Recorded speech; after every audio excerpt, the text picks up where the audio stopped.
نضر الله وجوها لم تزل مثل السحاب من وريد القلب تروي عندما كل الهضاب. بسم الله الرحمن الرحيم رب العالمين والعاقبة للمتقين والصلاة والسلام على سيد الأنبياء والمرسلين سيدنا وحبيبنا وحبيب رب العالمين محمد وعلى آله وأصحابه ومن هدى بهديه إلى يوم الدين. قال الله تبارك وتعالى في كتابه المجيد والفرقان الحميد فأعوذ بالله من الشيطان الرجيم بسم الله الرحمن الرحيم كونوا ربانيين بما كنتم تعلمون الكتاب وبما كنتم تدرسون. وقال النبي صلى الله عليه وسلم طلب العلم فريضة على كل مسلم ومسلمة او کما قال صلی اللہ علیہ وسلم. حضرات اساتذہ کرام، عزیز طلبہ،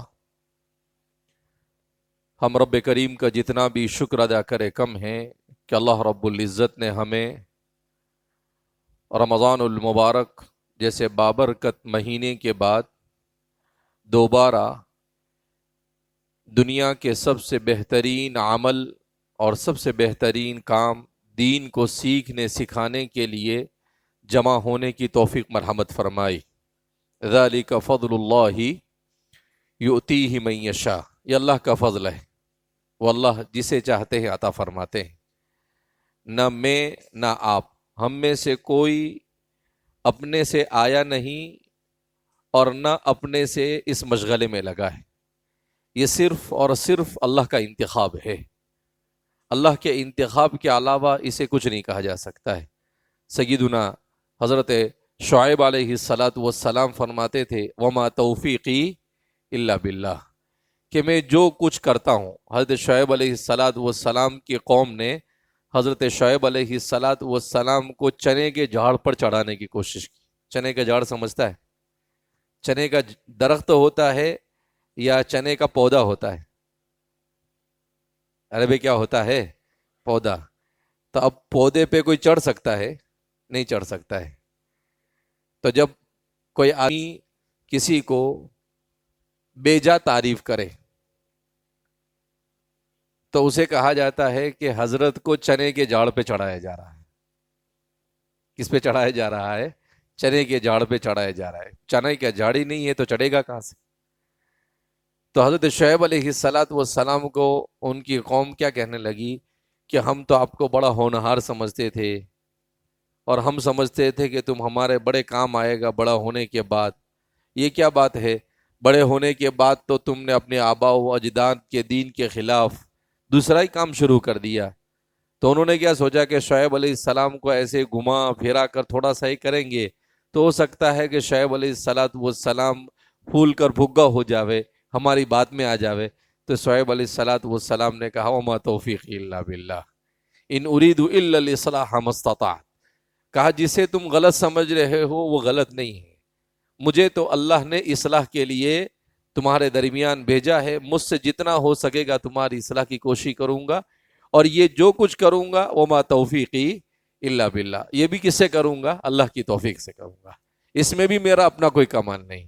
علیہ توکلت وَإِلَيْهِ أُنِيبُ، میں نے اسی پر اعتماد اور بھروسہ کیا ہے.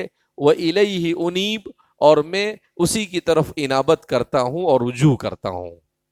تو فرماتے ہیں کہ حضرات انبیاء کرام علیہم السلام کی خصوصیت یہ تھی کہ حضرات انبیاء نیکی، دعوت و تبلیغ اور تعلیم و تدریس ان سب چیزوں کو کرنے کے بعد اس کو اپنا کمال نہیں سمجھتے تھے، بلکہ اس کو کس کا کمال سمجھتے تھے؟